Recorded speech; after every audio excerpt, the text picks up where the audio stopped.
अस्सलामु अलैकुम वरहमतुल्लाहि वबरकातुहू।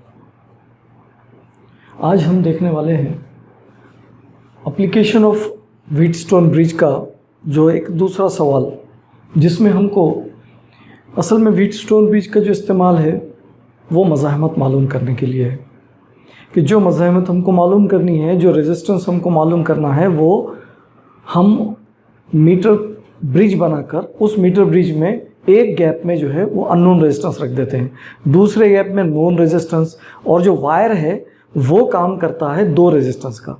ऐसे पी क्यू आर एस या R1 R2 R3 R4 इनके कॉम्बिनेशन के साथ हमको जो है एक व्हीटस्टोन ब्रिज प्रैक्टिकली मिल जाता है। उसमें हम क्या करते हैं, जो रेजिस्टेंस हमको मालूम करना है उसको मीटर ब्रिज के एक गैप में जोड़ते हैं और दूसरे गैप में क्या जोड़ते हैं, दूसरे गैप में हम रेजिस्टेंस बॉक्स, जिसको हम नोन रेजिस्टेंस कहते हैं, और वो नोन रेजिस्टेंस हम जो है चेंज भी कर सकते हैं। उसके बाद हम यहाँ पर क्या करते हैं, बैलेंसिंग कंडीशन ले आते हैं और बैलेंसिंग कंडीशन के ऊपर से जो बैलेंसिंग फार्मूला है वो फार्मूला जो है इन्हें resistance in one, the ratio of resistance in one branch is equal to the ratio of resistance in other branch. तो इस तरह से हम R1 R2 upon is equal to R3 upon R4 से मालूम करते हैं। या फिर यहाँ पर अब जो हम देखने जा रहे हैं उसमें असल में हम अननोन रेजिस्टेंस जो है ये हमारा गैल्वेनोमीटर है।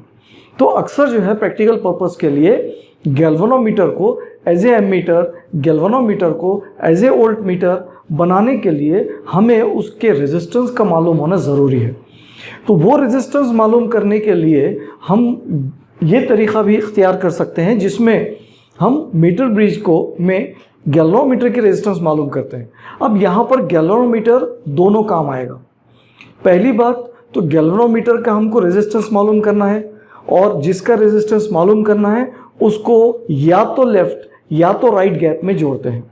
चलिए, तो पहला मसला हल हो गया कि गैल्वेनोमीटर को हमें जोड़ना है आइदर लेफ्ट गैप में या राइट गैप में, क्योंकि उसी का रेजिस्टेंस मालूम करना है। नंबर 2, अब सवाल आता है गैल्वेनोमीटर का और एक यूज़ था, और वो क्या है, मेन पर्पस जो है उसका वो ये भी बताना है कि ब्रिज बैलेंस हुआ है या नहीं।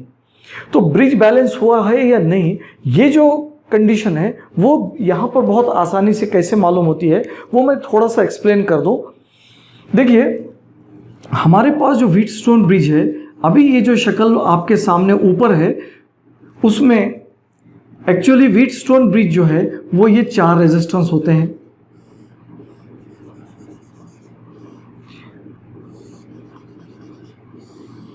इस तरह से ये हमारा व्हीटस्टोन ब्रिज है।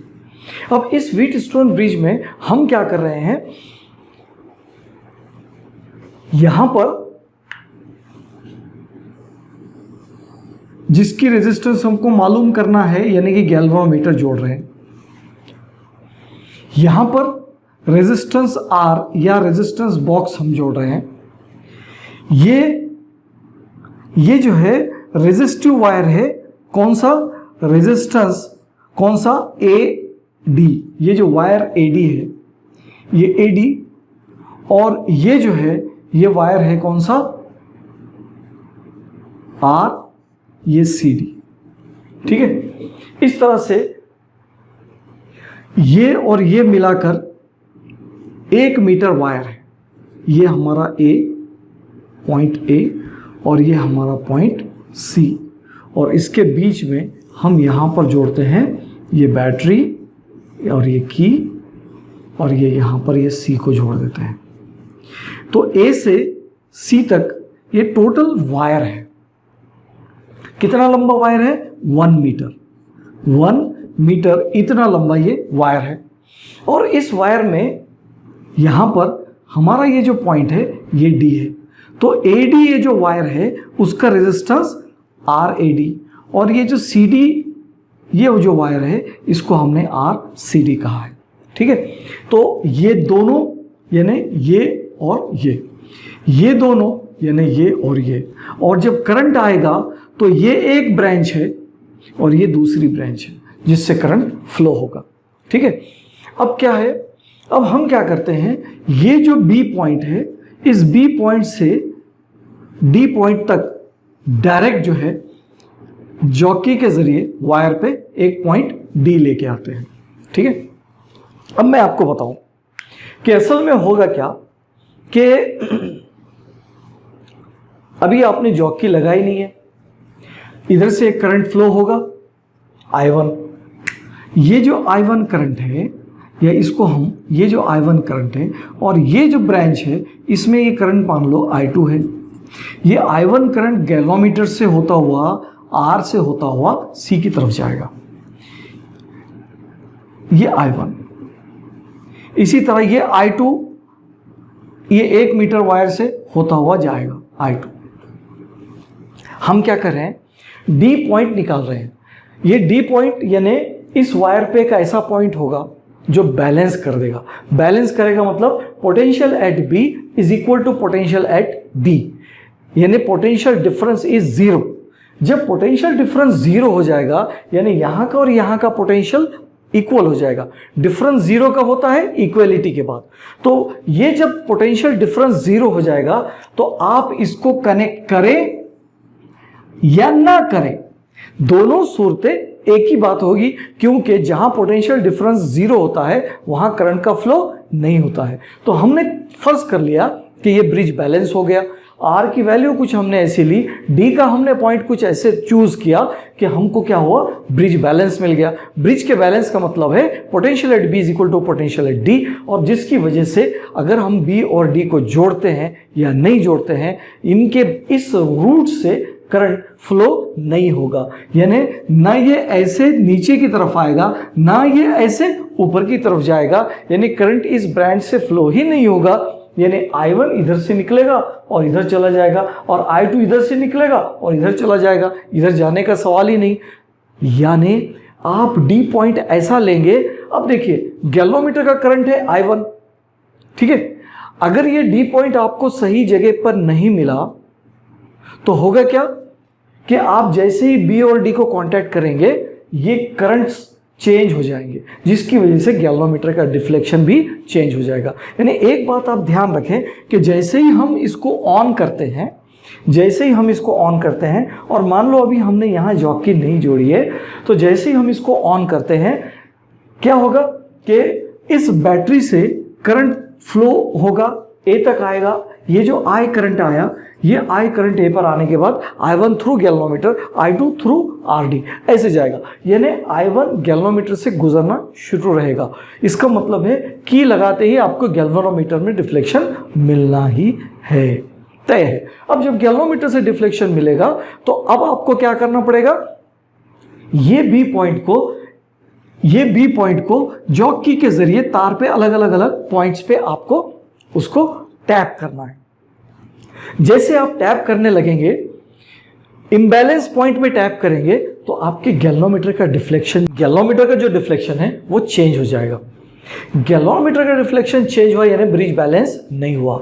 जहां पर आप डी पॉइंट लाएंगे जो नल पॉइंट कहलाएगा, जो बैलेंसिंग पॉइंट कहलाएगा, जैसे ही आपको डी पॉइंट मिलेगा क्या होगा, बी और डी का इक्वल पोटेंशियल होने से करंट फ्लो होना बंद हो जाएगा। तो क्या होगा, गैल्वेनोमीटर का डिफ्लेक्शन चेंज नहीं होगा। जहां गैल्वेनोमीटर का डिफ्लेक्शन चेंज नहीं होगा वो हमारा बैलेंसिंग पॉइंट है। याद रहे यहां जीरो डिफ्लेक्शन नहीं होता, यहां पर कांस्टेंट डिफ्लेक्शन होता है।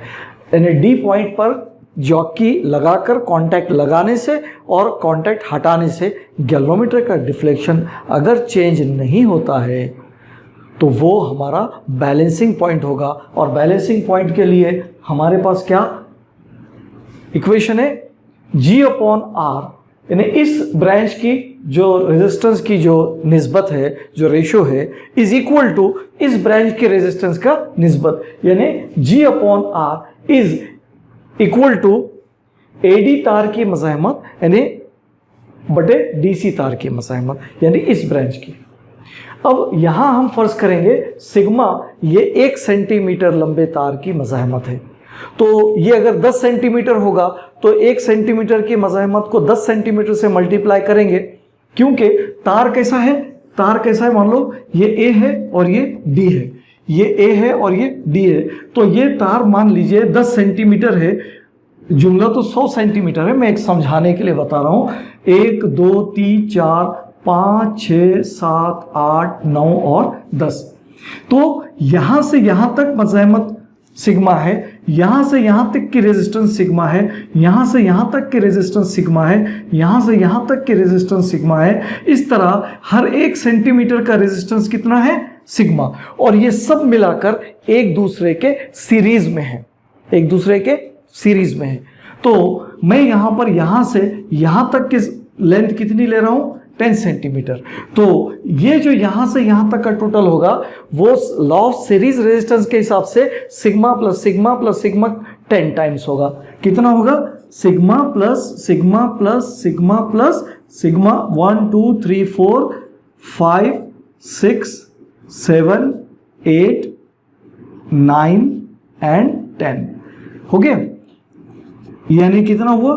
10 सिग्मा।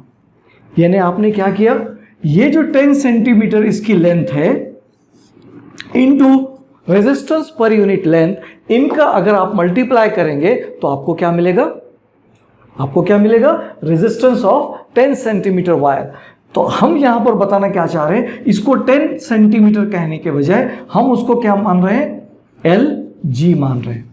तो यहां पर 10 की जगह क्या आएगा? फिर 10 की जगह आएगा LG इंटू सिग्मा। ये देखिए LG इंटू सिग्मा, ये AD रेजिस्टेंस ऑफ वायर हो गया। इसी तरह DC का LR इंटू सिग्मा। समझ में आ गई बात? इस तरह से हम यहां पर G upon R is equal to sigma LG upon sigma LR, sigma sigma cancel और ये इक्वेशन आ गई। और इसमें से R को उधर भेज दिया तो ये हो गया, डिनोमिनेटर से न्यूमरेटर में चला गया। G is equal to multiplication में जाएगा R into LG upon LR। ये फार्मूला यूज़ करके और हम यहाँ पर मीटर ब्रिज का इस्तेमाल कर रहे हैं।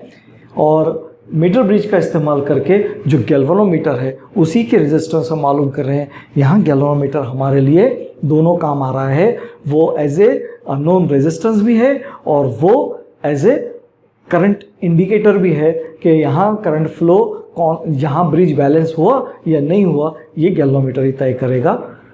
उम्मीद करता हूँ कि ये आपके समझ में आया होगा।